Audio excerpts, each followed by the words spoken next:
جو اپنا دین بچانے کے لیے ایک غار میں چھپ گئے تھے اور اللہ تعالیٰ جل شانہ نے اپنے فضل سے ان کی حفاظت فرمائی۔ دقیانوس کے زمانے میں ایک مقتل تیار کیا گیا اور افسوس شہر کے اندر جو لوگ بتوں کی پرستش نہیں کرتے تھے ان کو اس مقتل میں لے جا کر کے قتل کر دیا جاتا۔ لوگ ڈرتے ہوئے بتوں کی پرستش کرنے لگے۔ اسی شہر میں صالح اور نیک خاندانوں کے کچھ لڑکے تھے جنہوں نے بتوں کی پرستش سے انکار کر دیا۔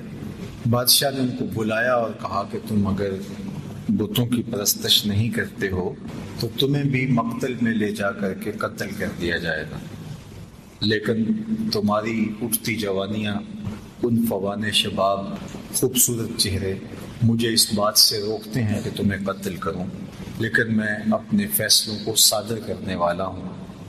البتہ تمہیں 3 دن کی مہلت دیتا ہوں، تم سوچ لو ورنہ تمہیں بھی قتل کر دیا جائے گا۔ تو وہ نوجوان آپس میں مشاورت کرتے ہیں کہ کیا کیا جائے۔ کفر کو، بت پرستی کو تو کسی صورت میں ہم قبول نہیں کریں گے، دوسری صورت قتل کر دیے جائیں۔ راستہ یہ نکالا کہ شہر چھوڑ دیں اور کسی غار میں جا کے پناہ لے لیں۔ تو ان سب لڑکوں نے گھروں سے کچھ ضروری سامان لیا اور جا کے ایک غار میں پناہ لی۔ راستے میں ایک چرواہا ملا، اس نے کہا کہ تم کدھر جا رہے ہو؟ تو انہوں نے غرض بیان کی تو اس نے کہا کہ یہ آفت تو میرے اوپر بھی آئے گی جب ہر شخص کو بت پرستی پہ مجبور کیا جا رہا ہے، تو چلو میں بھی تمہارے ساتھ چلتا ہوں۔ چرواہے کے پیچھے اس کا کتا بھی ان کے ساتھ ہو لیا، تو انہوں نے اس کتے کو ہٹانا چاہا۔ ظاہر ہے کتا ہے تو جب وہ اپنے ہم جنس کو دیکھتا ہے تو شور و غل کرتا ہے، تو یہ پکڑے جائیں گے۔ لیکن کتے نے بارگاہ عزتی میں عرض کی اور زبان حال سے کہا کہ میں کوئی ایسی حرکت نہیں کروں گا، آپ کی سنگت مجھے محبوب اور مرغوب ہے۔ تو ان کا کتا بھی ساتھ ہو لیا۔ تو اللہ تعالیٰ جل شانہ نے سورہ کہف کا نام اس غار سے رکھا۔ کہف عربی میں غار کو ہی کہتے ہیں، اور یہ غار کہاں ہے؟ رقیم وادی میں ہے۔ رقیم وادی کہاں ہے اس کے بارے میں علماء کا اختلاف ہے۔ امام قرطبی نے لکھا ہے کہ یہ اندلس کے قریب جگہ ہے جہاں رقیم وادی ہے اور اصحاب کہف کا غار ہے۔ اصحاب کہف کے غار کے حوالے سے ایک زیارت گاہ ترکی میں بھی موجود ہے جہاں لوگ جاتے ہیں، اور ان لوگوں کا خیال ہے کہ اصحاب کہف کی غار یہ ہے۔ مختلف لوگوں نے مختلف چیزیں لکھی ہیں۔ بہرحال کہف غار کو کہا جاتا ہے اور رقیم اس وادی کا نام ہے یا اس بستی کا نام ہے جس بستی میں یہ غار تھی۔ تو اللہ تعالیٰ جل شانہ نے قرآن مجید کے اندر ارشاد فرمایا، ام حسبت ان اصحاب الکہف والرقیم کانوا من آیاتنا عجبا، تمہیں معلوم ہے کہ پہاڑ کی کھو اور جنگل کے کنارے والے ہماری ایک عجیب نشانی تھے۔ اب بادشاہ نے جب سختی کی کہ لوگوں کو بت پرستی پہ آنا پڑے گا، تو اپنا دھرم بچانے کے لیے، اپنا دین بچانے کے لیے، اپنا ایمان بچانے کے لیے یہ چند نوجوان تھے جنہوں نے فیصلہ کیا کہ شہر چھوڑ دیں گے اور اپنا دین بھی بچائیں گے اور اپنی جان بھی بچائیں گے۔ شہر نہیں چھوڑتے تو یا دین جائے گا یا جان جائے گا۔ اگر بادشاہ کی مان لیتے ہیں تو دین سے ہاتھ دھونے پڑیں گے، اگر نہیں مانتے تو جان سے ہاتھ دھونے پڑیں گے۔ تو تیسرا راستہ یہ نکالا کہ دین بھی بچ جائے اور جان بھی بچ جائے۔ تو یہ اس غار میں پہنچے۔ ظاہر ہے منزل ان کی آگے تھی، تو ابھی یہ شام کو بھاگے تو رات 1 رات 2 رات وہاں قیام کرتے اور پھر آگے کہیں نکل جاتے۔ لیکن وہیں جب پہنچے تو ان کے اوپر نیند کا غلبہ آ گیا اور یہ اس غار میں سو گئے۔ جو ان کے ساتھ کتا چلا تھا وہ بھی غار کے دھانے پر بیٹھا تو کتا بھی آغوش نیند میں چلا گیا اور یہ سوئے رہے حتیٰ کہ 309 سال تک یہ نیند میں رہے۔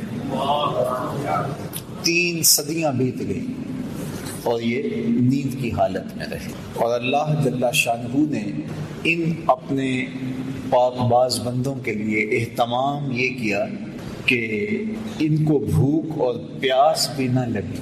انسان کو جتنی مرضی گہری نیند آئی ہو، جب بھوک لگتی ہے، جب پیاس کی شدت ہوتی ہے تو پھر انسان جاگ پڑتا ہے۔ تو یہ الوہی اہتمام تھا کہ اللہ جل شانہ نے ان کو بھوک اور پیاس بھی نہ لگنے دی کہ یہ جاگ پڑے۔ انسان باہر سے شور سنتا ہے تو شور کی وجہ سے بھی جاگ پڑتا ہے۔ تو اللہ تعالیٰ جل شانہ ارشاد فرماتا ہے فَضَرَبْنَا عَلَىٰ آذَانِهِمْ فِي الْكَهْفِ سِنِينَ عَدَدًا، اور ہم نے اس غار میں ان کے کانوں پر گنتی کے کئی برس تھپکا دیے، کانوں پر تھپکا لگا دیا کہ کوئی نامناسب آواز جو ان کو بیدار کر دے وہ بھی ان کے کانوں تک نہ جائے۔ اتنا عرصہ انسان ایک کروٹ پہ پڑا رہے تو پھر عضو بدن ساکت ہو جاتا ہے، لیکن اللہ تعالیٰ قرآن مجید میں ارشاد فرمایا وَنُقَلِّبُهُمْ ذَاتَ الْيَمِينِ وَذَاتَ الشِّمَالِ، ہم ان کی کروٹیں بھی بدلتے رہے۔ یہ سوئے رہے اور ہم اپنے فضل سے، اپنے کرم سے ان کی کروٹیں بھی تبدیل ہوتی رہی۔ اللہ اکبر۔ اب ظاہر ہے کوئی وہاں سے گزرا ہو اور وہاں ان کو دیکھا ہو تو ارشاد فرمایا وَتَحْسَبُهُمْ أَيْقَاظًا وَهُمْ رُقُودٌ، اور اگر کوئی ان کو دیکھے تو یہ لگے کہ یہ جاگ رہے ہیں حالانکہ یہ سوئے ہوئے تھے۔ اور پھر یہ بھی ارشاد فرمایا وَتَرَى الشَّمْسَ إِذَا طَلَعَتْ تَزَاوَرُ عَنْ كَهْفِهِمْ ذَاتَ الْيَمِينِ وَإِذَا غَرَبَتْ تَقْرِضُهُمْ ذَاتَ الشِّمَالِ وَهُمْ فِي فَجْوَةٍ مِّنْهُ۔ یہ جس غار میں سوئے پڑے تھے تو جب سورج وہاں سے گزرتا تو ہم سورج کو تھوڑا سا دائیں بائیں کر کے گزار دیتے تاکہ ان کے غار میں دھوپ کی وجہ سے بیداری نہ ہو۔ کیسا نیند کا اہتمام کیا گیا، کہا کانوں پہ تھپکے لگا دیے اور تاکہ شور ان کو نہ اٹھائے، اعضاء کہیں جامد نہ ہو جائیں، ہم کروٹیں بدلتے رہے، دھوپ کی شدت کی وجہ سے گرمی سے کہیں بیدار نہ ہو جائے۔ ہم نے نظام قدرت کو بدل دیا، نظام فطرت تبدیل ہو گیا۔ یہ کوئی حدیث ہوتی تو شاید کوئی اس کو ضعیف کہہ کے انکار کر دیتا کہ تم اللہ کے ولیوں کے بارے میں اتنی بڑی بات کر رہے ہو، نظام ہستی تبدیل ہو گیا۔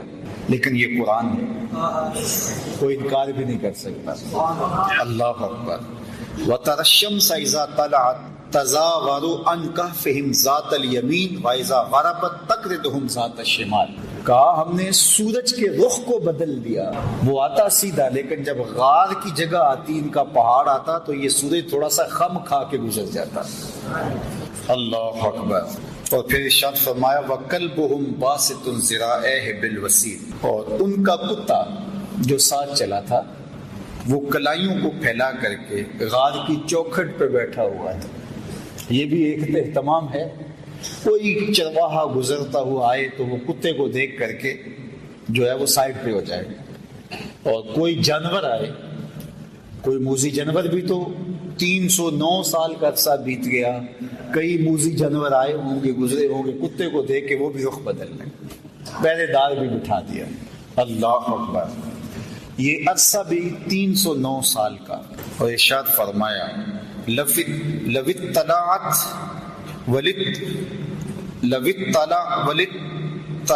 عَلَيْهِمْ لَوَلَّيْتَ مِنْهُمْ فِرَارًا وَلَمُلِئْتَ مِنْهُمْ رُعْبًا، اگر تو انہیں جھانک کر دیکھے تو ان سے پیٹ پھیر کر بھاگے، ان کی ہیبت تیرے سینے میں بھر جائے۔ ہم نے وہاں ایک خوف بھی رکھ دیا کہ کوئی اندر جھانک کر دیکھنے کی ہمت بھی نہ کر سکے۔ اللہ کے ولی سو رہے ہیں، قدرت نے الوہی اہتمام کر رکھے، سورج بھی رخ بدل کے گزر جاتا ہے، کتا غار کے دھانے پہ بیٹھا ہے، کوئی اندر آنے کی ہمت نہیں کر پاتا، ان کے کانوں پر ہم نے جو ہے وہ تھپکے لگا دیے، کوئی آواز بھی ان تک نہیں پہنچتی، دھوپ غار کے اندر جاتی نہیں ہے کہ وہ بیدار ہو جائے، بھوک اور پیاس کی شدت انہیں تنگ کرے اور وہ بیدار ہو جائیں، ایسا بھی نہیں ہے۔ اور وہاں ایک رعب رکھ دیا، ایک خوفناک منظر تھا وہاں کہ کوئی وہاں جاتا تو خوف سے آگے نہ جاتا، ایک رعب دل میں پیدا ہوتا تو وہ بھاگ جاتا۔ اور وہ کتنا عرصہ سوئے رہے وہاں؟ 309 سال تک۔ اللہ اکبر، 309 سال بیت گئے۔ اچھا، یہ ابھی آ کے سوئے ہی تھے، کچھ عرصہ کے بعد افسوس کا بادشاہ دقیانوس مر گیا اور اس کی جگہ اس کا نیا جانشین آیا، وہ مرا، پھر دوسرا جانشین آیا، اس کا انتقال ہوا، پھر تیسرا، چوتھا، پانچواں، حتیٰ کہ وہ سارا نظام بدل گیا اور بیدروس کا زمانہ آ گیا۔ اور یہ نیک اور صالح حکمران تھا، اور یہ اس بات کا خیال رکھتا تھا کہ لوگوں کو عدل و انصاف فراہم کیا جائے اور لوگوں کے عقائد درست ہوں، اللہ پر آخرت پر لوگوں کا ایمان ہو۔ لیکن ایک فتنہ اس کے دور میں بپا ہوا۔ کچھ لوگوں نے کہا کہ حشر اجساد نہیں ہوگا، یعنی قیامت کے دن روحیں ہوں گی جو اللہ کے حضور پیش ہوں گی اور ان کا معاملہ ہوگا، جسم نہیں اٹھائے جائیں گے، حشر ارواح ہوگا، حشر اجساد نہیں ہوگا۔ یہ مٹی کے اندر بدن مل جائے گا، گل سڑ جائے گا، تو کیسے دوبارہ مٹی سے بدن کو اٹھایا جائے گا اور پھر حشر اجساد ہوگا؟ یہ بات سمجھ میں نہیں آتی۔ مشرکین مکہ کی سمجھ میں بھی یہ بات نہیں آئی تھی، انہوں نے بھی یہی کہا تھا، وَضَرَبَ لَنَا مَثَلًا وَنَسِيَ خَلْقَهُ قَالَ مَن يُحْيِي الْعِظَامَ وَهِيَ رَمِيمٌ۔ سورہ یاسین کا آخر رکوع اٹھائیے۔ انہوں نے بھی کہا کہ جب ہم گل سڑ جائیں گے، ہڈیاں مٹی میں مل جائیں گے، تو کس طرح دوبارہ ہمیں اٹھایا جائے گا؟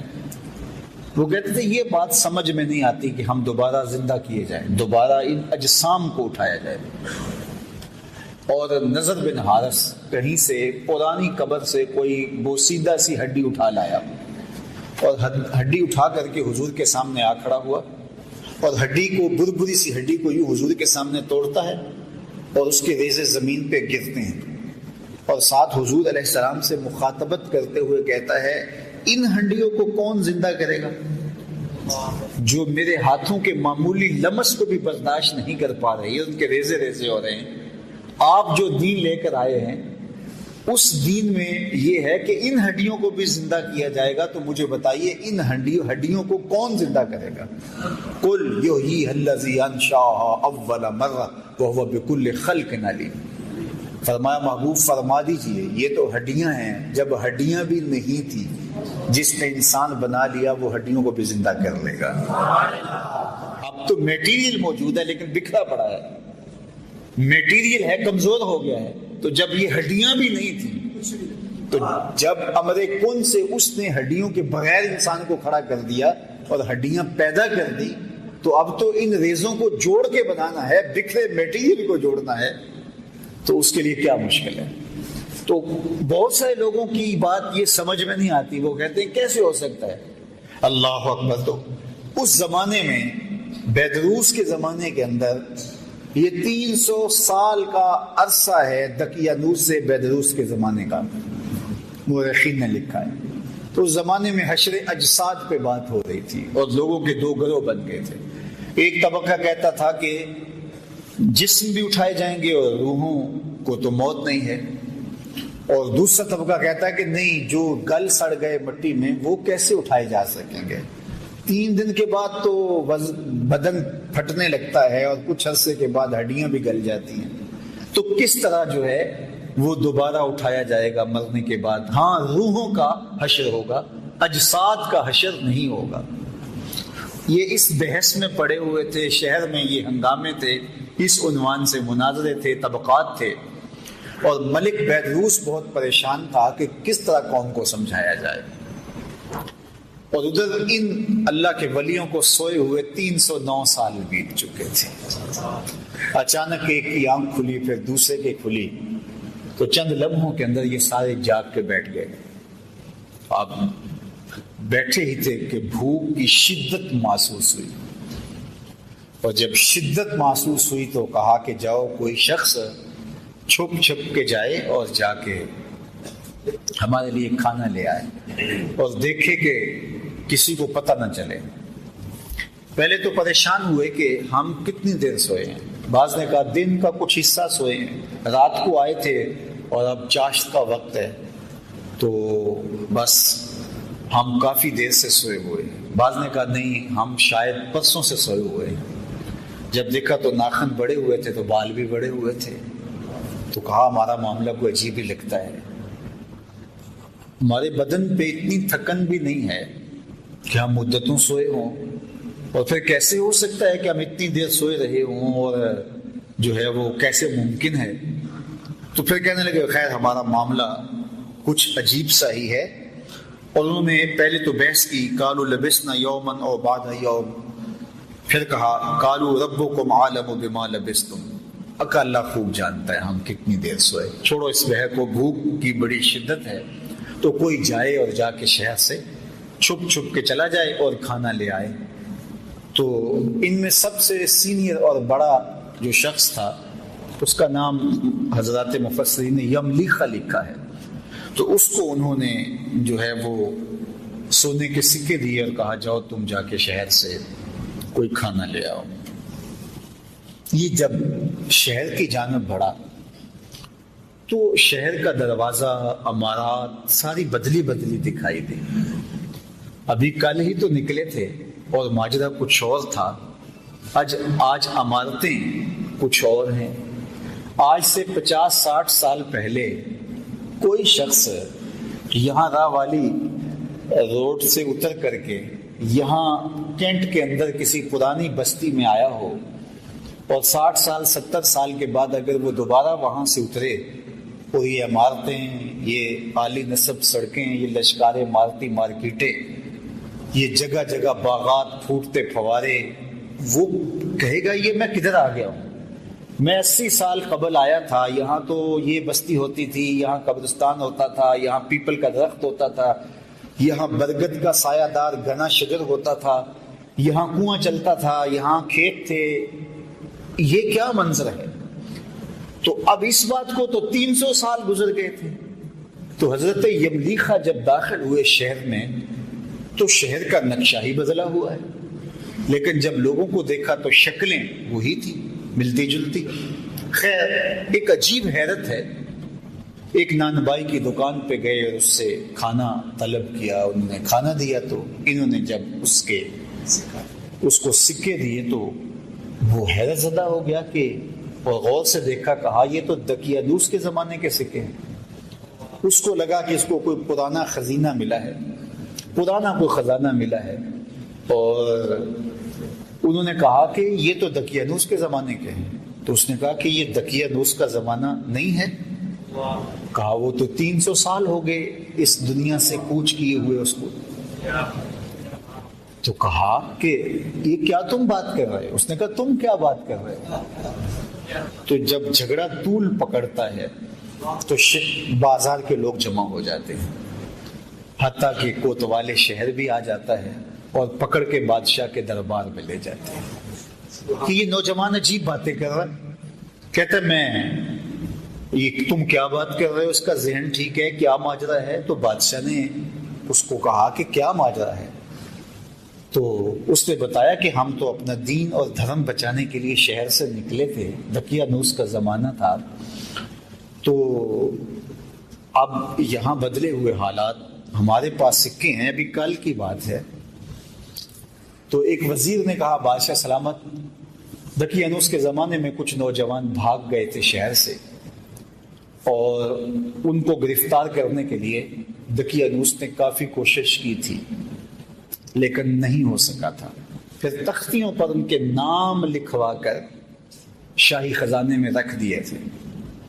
اور کہا تھا کہ یہ جب بھی پکڑے جائیں ان کو کڑی سزا دی جائے، تو کہیں یہ وہی نوجوان نہ ہو۔ تو وہاں سے وہ تختیاں لائی گئی اور اس کے اوپر وہی نام لکھے ہوئے تھے۔ تو حضرت یملیخہ کو بھی بات سمجھ آ گئی، ان کو بھی بات سمجھ آ گئی۔ قرآن مجید نے یہ سارا منظر نامہ بیان کیا ہے۔ اللہ اکبر۔ پھر یہ لوگ بادشاہ سمیت یملیخہ کو لے کے ان کے غار تک پہنچے،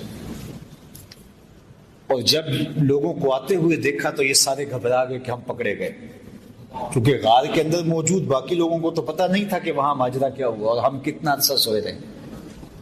تو جب یہ بہت مضطرب ہوئے تو حضرت یملیخہ بھاگ کر آگے چلے گئے اور جا کے ان کو ساری کہانی سنائی کہ اللہ نے ہمیں عرصہ تک سلائے رکھا۔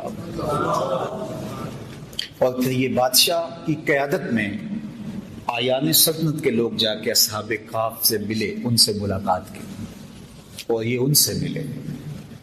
اور پھر وہ جو مسئلہ تھا حشر اجساد نہیں ہو سکتا، حشر ارواح ہوگا، تو یہ مسئلہ بھی حل ہو گیا کہ جو رب بغیر کھانے اور کھلانے اور پلانے کے 309 سال تک ان بندوں کو زندہ رکھ سکتا ہے، وہ قبروں میں سے بھی اٹھا لے گا اور جسموں کے ساتھ اٹھا لے گا۔ تو یہ ان سے ملے، اس کے بعد ان کو دوبارہ طبی موت واقع ہو گئی اور وہیں ان کو اس غار کے اندر ہی دفن کر دیا گیا اور آگے دیوار چن دی گئی۔ وہاں اللہ نے قرآن مجید میں ارشاد فرمایا کہ یہ سب وَكَذَلِكَ أَعْثَرْنَا عَلَيْهِمْ، یہ کیوں سب کچھ ہوا؟ لِيَعْلَمُوا أَنَّ وَعْدَ اللَّهِ حَقٌّ، تاکہ لوگوں کو پتہ چل جائے کہ اللہ کے وعدے سچے ہیں۔ وَأَنَّ السَّاعَةَ لَا رَيْبَ فِيهَا، اور قیامت کے قائم ہونے میں کوئی شک نہیں ہے، اجساد کا ارواح ہوگا۔ إِذْ يَتَنَازَعُونَ بَيْنَهُمْ أَمْرَهُمْ فَقَالُوا ابْنُوا عَلَيْهِمْ بُنْيَانًا۔ اللہ اکبر۔ فرمایا پھر وہ وقت بھی آیا وہاں کے لوگوں کا اختلاف ہو گیا۔ بعض نے کہا کہ یہاں جو ہے وہ عمارت کھڑی کر دی جائے، لیکن وہ لوگ جو غالب ہوئے انہوں نے کہا یہاں ہم مسجد بنائیں گے۔ ارشاد فرمایا قال الذین غلبوا علی امرهم لنتخذن علیہم مسجدا، کہ ہم یہاں مسجد بنا دیں گے تاکہ یہاں لوگ آ کر کے نماز پڑھیں اور پاک بندوں کی قربت کی برکتیں حاصل کریں۔ تو ان کو وہاں دفن کر کے غار کے آگے دیوار کر دی گئی اور ساتھ مسجد بنا دی گئی۔ اور یہ بادشاہ وقت کے حکم سے، آیان سلطنت کے مشورے سے یہ ہوا۔ اللہ اکبر۔ اب اللہ تعالیٰ قرآن مجید میں ارشاد فرماتا سَيَقُولُهُمْ ثَلَاثَةٌ رَابِعُهُمْ قَلْبُهُمْ، بعض نے کہا 3 تھے چوتھا ان کا کتا تھا۔ وَيَقُولُونَ خَمْسَةٌ سَادِسُهُمْ قَلْبُهُمْ، بعض نے کہا 5 تھے چھٹا ان کا کتا تھا۔ رجما بالغیب، یہ ان کی اس طرح کی باتیں ہیں، ان کے اندازے ہیں، ان کی تک بندیاں ہیں۔ وَيَقُولُونَ سَبْعَةٌ وَثَامِنُهُمْ قَلْبُهُمْ، بعض نے کہا کہ وہ 6 تھے اور 7واں ان کا کتا تھا، 7 تھے 8واں ان کا کتا تھا۔ قُلْ رَبِّي أَعْلَمُ